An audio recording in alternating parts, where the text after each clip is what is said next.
गया, हमारा मालिक कौन है? से धर्मराज की। तुम्हारे मालिक का नाम तुम्ही से पता चला? फोन तो मेरे घर से आया था।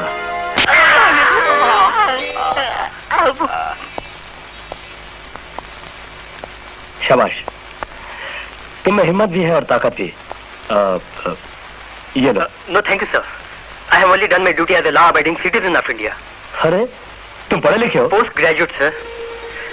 अचानक माँ बाप चल बसे, आगे मैं पढ़ नहीं सका। तो रिक्शा चलाने के बजाय तुम कोई नौकरी की नहीं तलाश करते? मिलती कहाँ है सर। लेकिन कब तक रिक्शा चलाओगे? हाँ, आखिर तुम्हारी उम्र ही क्या है? कभी तो अपने भविष्य के बारे में सोचोगे, कभी तो चाहोगे कि तुम्हारा अपना घर हो। मैं सपनों में विश्वास नहीं करता सर। भाग्य विधाता भी शायद हम जैसों का भाग्य लिखते लिखते थक कर उसे अधूरा ही छोड़ देता है। ये तो किसी लेखक या कवि की भाषा लगती है। एनीवे, तुमसे मिलकर बहुत खुशी हुई। Thank you sir. तुम एक काम करो, तुम कल मुझे घर पे आके मिलो। जी, शायद मैं तुम्हारे लिए कुछ कर सकूं। जरूर आऊंगा। ओके, नमस्ते। Bye bye. आप कहाँ है तुम्हारे मालिक? आराम कर रहे हैं। उनसे कहो कि आराम हराम होता है, मुझे उनसे मिलना है। यह नामुमकिन है। जैसे आपकी ड्यूटी वैसे मेरी। मिस्टर वर्मा, घोड़े और गधे में फर्क होता है। क्या कहा? वरना या तो अपनी नई नौकरी से हाथ धोना पड़ेगा या अपनी जान से। ये सब क्या हो रहा है? वही जो बहुत पहले हो जाना चाहिए था। आज मैंने 2 आदमियों को हाथ पट्टी की शराब ले जाते हुए पकड़ा है, जिनमें से एक ने यह कबूल किया है कि उसके मालिक सेठ धर्मराज है।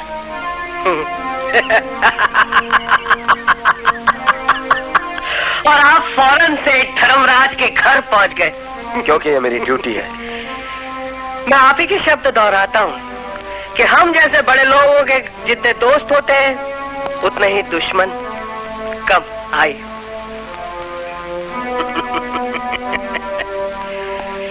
ये देखिए, ये हमारा बार है।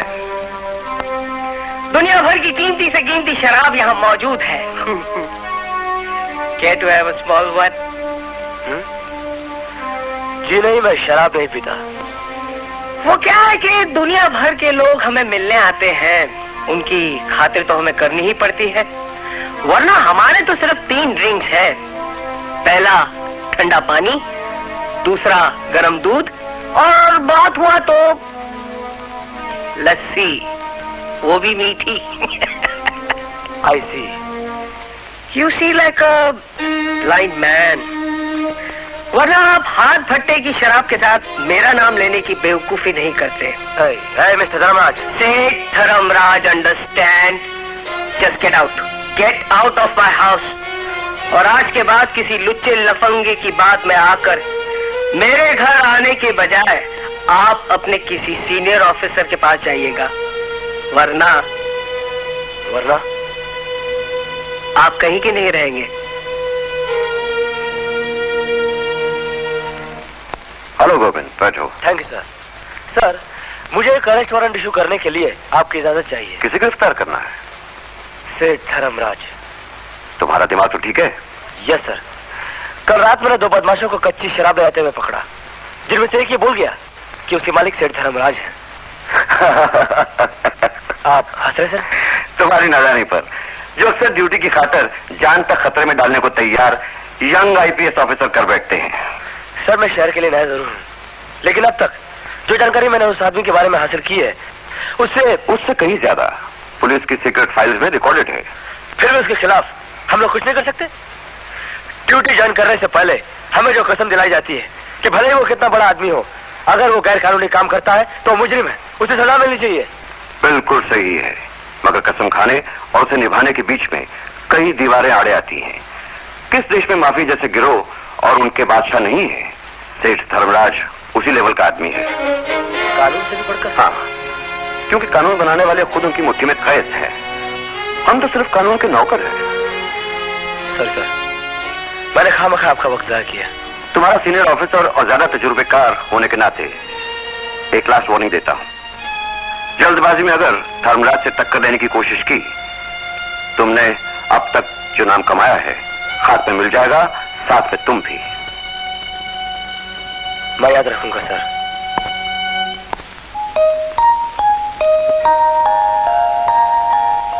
नमस्ते मेम साहब। हाँ? मेरा नाम राजा है, मुझे डीएसपी साहब ने बुलाया था। हाँ, आ गए। नमस्ते साहब। आओ।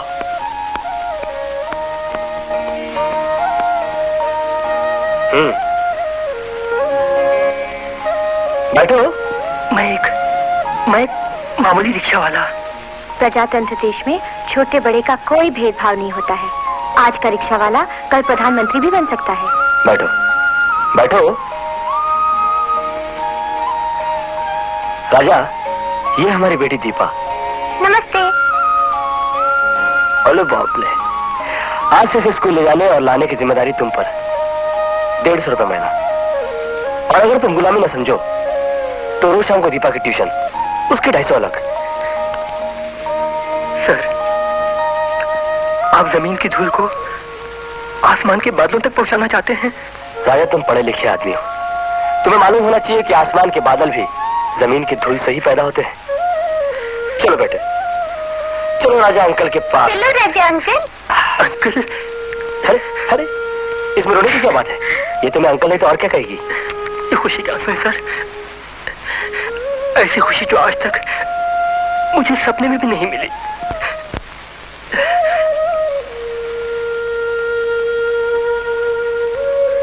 कितना भला आदमी है। आदमी नहीं, फरिश्ता कहो, जो कि लाखों में एक होता है।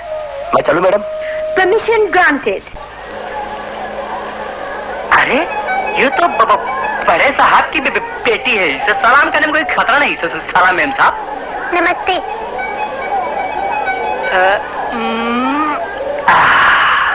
ये कौन है राजा अंकल? ये भी मेरी तरह रिक्शा चलाता है। तुम्हें लेने के लिए कितने बजे आऊं? ठीक 4 बजे। अच्छा बेबी, टाटा। टाटा। क्यों बे राजा, ये क्या चक्कर चला है तुमने? मैंने नहीं, मेरी तकदीर ने। आज मुझे जो आदर सम्मान मिला वो तुझ जैसों के नसीब में नहीं।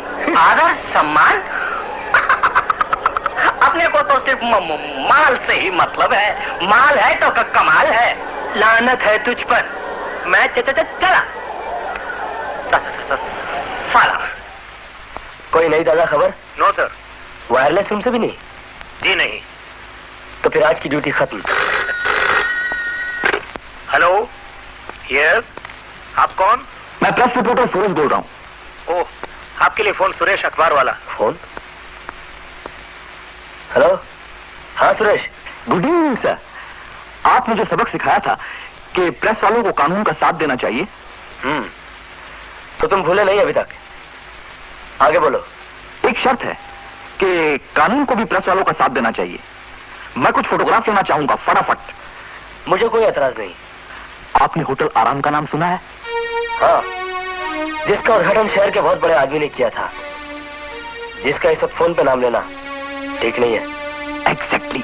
मेरे पास सबूत है कि वो होटल दिन रात खुलेआम फटाफट अय्याशी का अड्डा है। ताज्जुब है आपको अभी तक पता नहीं? खैर, थैंक्स टू यू। तुम देखो अभी आधे घंटे में क्या से क्या होता है। बहुत मजा आया। आराम होटल आप लोगों की सेवा के लिए ही खोला गया है। First class. यहाँ बेधड़क किसी के भी साथ किसी वक्त भी आ सकते हैं। आपके यहाँ आने की हिम्मत कैसे हुई? इंस्पेक्टर खान, इन तीनों को गिरफ्तार Yes, करो sir. और कोई भी ऐसे बाहर निकलने ना पाए। मैं ऊपर देखता हूँ। आओ।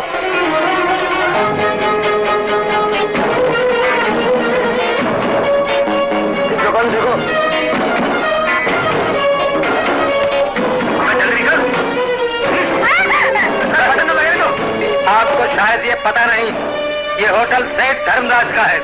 ये पुलिस वाले में चल। चलो चलो बाहर निकलो, चलो। छोड़ दीजिए साहब, वरना मेरी बीवी को पता चल गया तो मुझे जान से मार डालेगी। मारने दो, हम उसे भी कत्ल के जुर्म में गिरफ्तार कर लेंगे। चलो कपड़े पहनो, चलो चलो।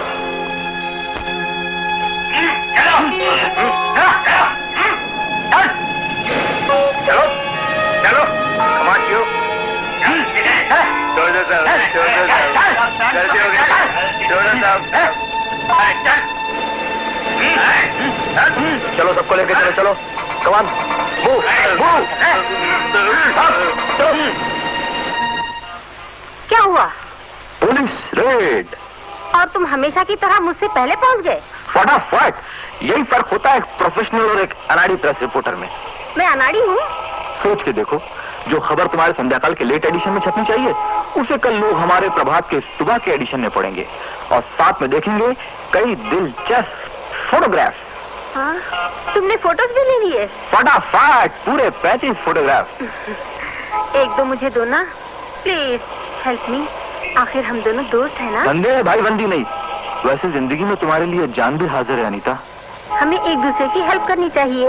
हम दोनों का एक ही प्रोफेशन है ना? मगर अखबार अलग अलग है। मैं चलता हूँ, मुझे फोटोग्राफ्स डेवलप करने हैं। ओके, इसके बाद मैं तुमसे कभी मदद नहीं मांगूंगी। एटलीस्ट ऑफिस तक लिफ्ट दे दो प्लीज। लिफ्ट देने के लिए मैं हमेशा तैयार रहता हूँ। बैठो फटाफट। कभी कभी दिल करता है कि तुम्हारी असिस्टेंट बन जाऊं। फटाफट, लेकिन नौकरी से हाथ धोना पड़ेगा। वैसे भी एडिटर मुझसे खुश नहीं है। हमेशा तुम्हारी तारीफ करता है कि रिपोर्टर हो तो सुरेश जैसा। ओह, मेरे साथ रहकर काम करने का बस एक ही तरीका है। क्या? शादी। यानी कि तुम राजी हो? फटाफट, तो कल नेशनल पार्क में मिलते हैं। Thank you, bye bye. Bye bye. संपादक महोदय, आराम होटल पे जो पुलिस रेड हुआ उसकी खबर मैंने फटाफट आपको टेलीफोन पे दे दी, और जो फोटोग्राफ मैंने लिए हैं वो अभी फिल्म का गायब हो गई। जहाँ तुम्हारी अक्ल गायब हो गई। मैं कई बार तुम्हें चेतावनी दे चुका हूँ कि दूसरे अखबार के रिपोर्टर को हमेशा अपना दुश्मन समझो, और खास करके जब वो कोई लड़की हो। अब खबर छपेगी हमारे अखबार में और फोटो उसके। किसके? अरे उसी के जिसको अपनी स्कूटर पर बिठा के यहाँ लाए, जिसने तुम्हें बड़े प्यार से टाटा किया। मैंने सब अपनी आंखों से देखा है। अरे तुम हटो। Hello, wrong number. ये तुम्हारी 12वीं गलती है। अब की 13वीं गलती हुई ना तो तुम्हारा 13वां हो जाएगा। Now get out. Went out. अरे वेंट आउट।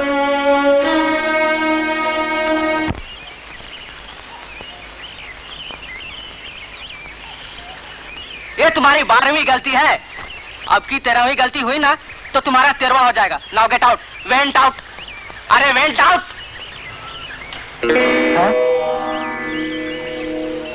अरे जहन्नम में जाओ तुम और तुम्हारा अखबार। ये क्या? कल शादी का ऑफर दिया और आज मुझे कोस रहे हो? अरे तुम्हें थोड़े ही अपने एडिटर को वो जो रेड के मैंने फोटोग्राफ लिए थे ना, उसका ख्याल है कि वो तुमने चुरा लिए। उसे यकीन है कि मैं तुमसे प्यार करने लगा, और ये उसे पसंद नहीं। वो होता कौन है हम लोगों के प्यार में दखल देने वाला? तुम कल ही वो नौकरी छोड़ दो, मैं भी इस्तीफा दे दूंगी। तो फिर करेंगे क्या? हम दोनों मिलके अपना न्यूज़पेपर निकालेंगे। क्या हुआ? क्यों गुमसुम तुम बैठे हो? दिन में सपने देख रहा था मैं। वो जो रेड के फोटोग्राफ लिए थे ना, मेरे एडिटर का ख्याल है कि तुमने चुरा लिए। उल्लू के पट्टे ने मुझे नौकरी से निकाल दिया। I am very sorry Suresh, ये फिल्म मैंने ही चुराई थी, मगर अपने एडिटर को नहीं दी। क्यों? क्योंकि उसे हमारा मिलना जुलना बिल्कुल पसंद नहीं। मैंने नौकरी छोड़ दी। अब हम दोनों मिलके न्यूज़पेपर निकालेंगे।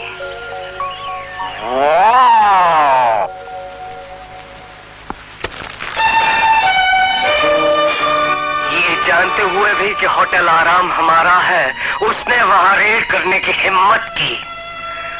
आज तक हमने उसे अपनी मनमानी करने दी, बस अब उसे सबक सिखाना जरूरी हो गया है। जीवा, काली को कांटेक्ट करो।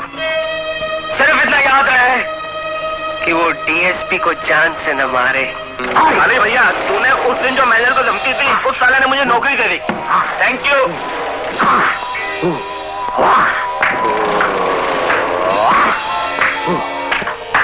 काली तेरे हाथ है या फौलाद? नमूना देखना है? वो तो मैं देख चुका हूँ यार। तो फिर काम की बात कर। मुझे सेठ जी ने भेजा है डीएसपी गोविंद को सबक सिखाना है, मगर जान से मारे बिना। DSP police officer, double rate, 20,000 रुपया, एक पैसा भी कम नहीं। डन। भैया, क्यों अपनी जान खतरे में डालते हो? अरे तेरे लिए पगली, तेरे सिवा और कौन है मेरा इस दुनिया में। जिस दिन तेरे हाथ पीले हुए और तू टोली में बैठ के ससुराल गई, उस दिन सारे बुरे धंधे छोड़ दूंगा। जाला वाला निकाला मेरा काम नहीं, समझी? ये कौन आया?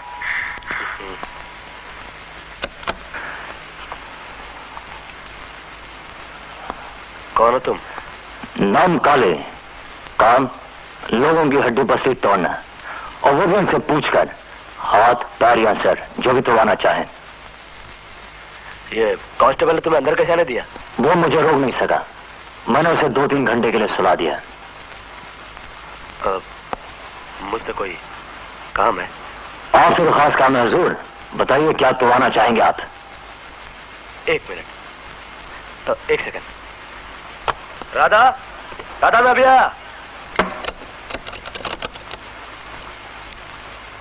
क्या है कि भीतर खामखा घर की चीजें टूटेंगी और तुम्हें तो सिर्फ मेरी हड्डियां तोड़नी है।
चूहे को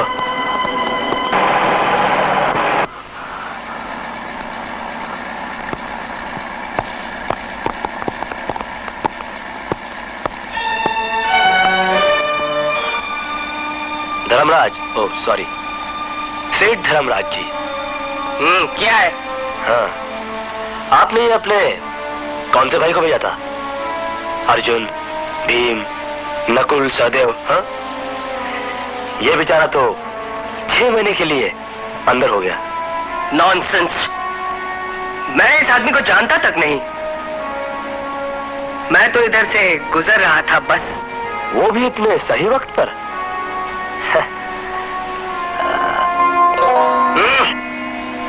ड्राइवर, हाँ ले जाओ अपने साहब को भाई।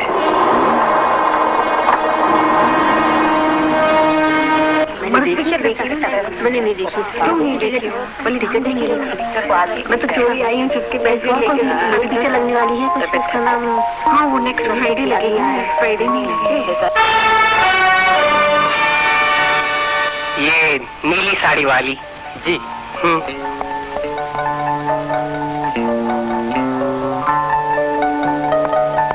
आइए।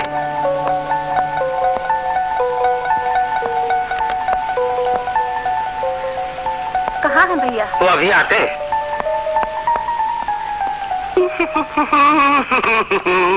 जी तो लड़की आई, वो तो काली की बहन है।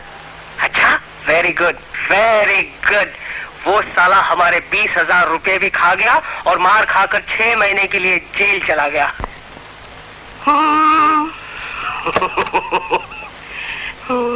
भैया कहाँ है? किसके भैया? मेरे काली भैया। उन्हें मिलने के लिए तो तुम्हें 6 महीने राह देखने पड़ेगी, क्योंकि तुम्हारे काली भैया जेल में है। क्या? घबराओ नहीं, घबराओ नहीं। हमारे हर खास आदमी को जेल में घर से भी ज्यादा आराम मिलता है। अरे ये भी तो तुम्हारा घर है।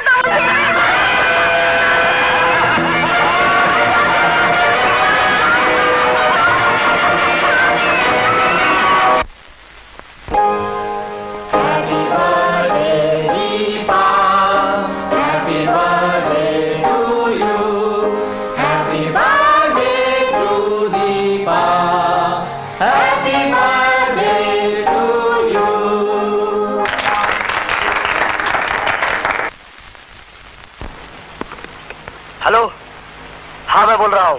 साहब, मैं बर्बाद हो गई, किसी को मुंह दिखाने के लायक नहीं रही हूँ। मेरी इज्जत सेठ धर्मराज ने लूट ली। तुम कहाँ से बोल रही हो? मैं चारबत्ती वाले चौराहे की पब्लिक टेलीफोन से बात कर रही हूँ। तुम वहीं रुको, मैं अभी आता हूँ। ओके?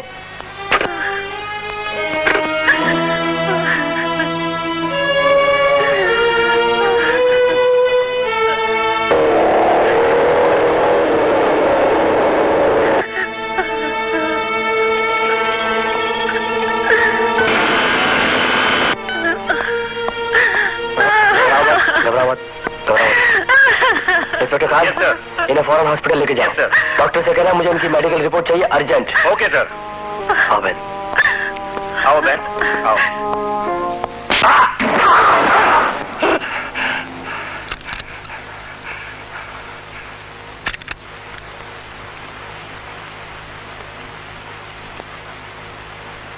हटाओ।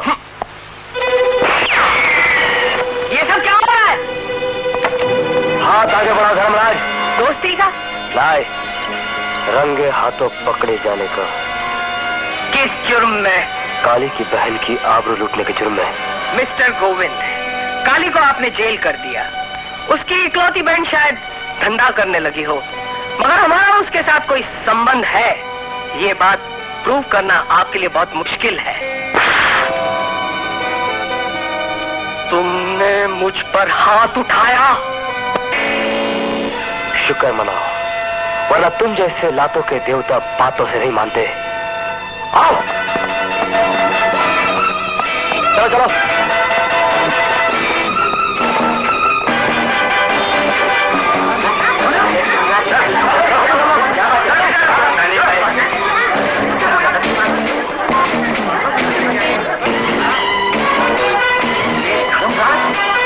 वो भी हथकड़ी में।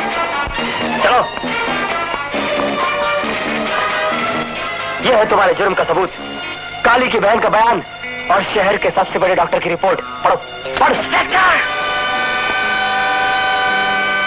इंस्पेक्टर नहीं, DSP।